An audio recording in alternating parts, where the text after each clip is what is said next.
Улсын төсөвд тодтгол хийж таны халаасан дах мөнгөний үн цэнийг хамгаалж чадлаа. Ерөнхий сайд зандагч нарыг ажлаа авах үед нүүрсний үн унаж улсын төсөвд цоорхоо үсэд байв.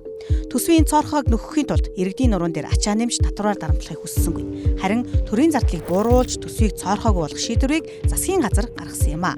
Үүний тулд улсын төсөвд тодтгол хийж төсвийн зардлыг 2.2 их 80 төгрөгөөр тансан. Монгол Улсын төсвийн бодлогын түүхэнд төрийн зардлыг ийм их хэмжээгээр ийм зоригтойгоор танаж байсан тохиолдол үгүй. Харин зандагч нарын засгийн газар үүнийг цаг алдалгүй хийж чадсан. Ингэснээр түүхэн тодтголыг хийгээ зогсохгүй төсвийн зардлыг танаж болдгийг бодиттойгоор батлан харуулсан юм. Төсвийн зардлыг бууруулахаар эдийн засаг руу гардаг мөнгөний нийлүүлэлт багасж, төгрөгийн ханш тэр хэрээр тогтворч эхэлсэн. Ингэснээр таны дансан дах мөнгөний үнцнийг хамгаалж, төрийн данс улайж, төр хүүхдийн мөнгө хөгжтийн тэтгэврээ тавьж чадахгүй төрхөөс сэргийлж чадсан юм.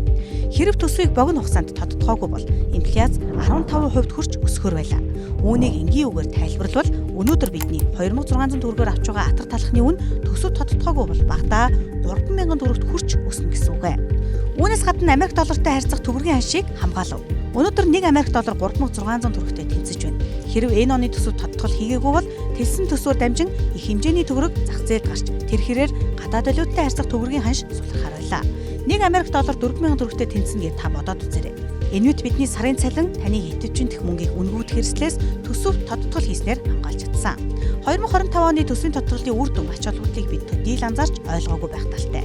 Учир нь иргэдийн амьдралд цохилт болох байсан үнийн өсөлт, төгрөгийн уналт зэрэг айс эрсдлүүдийг энэ тодтголоор урьдчилаад хаачихсан учраас бид ч үүнийг мэдрэлгүй өнгөрч байна.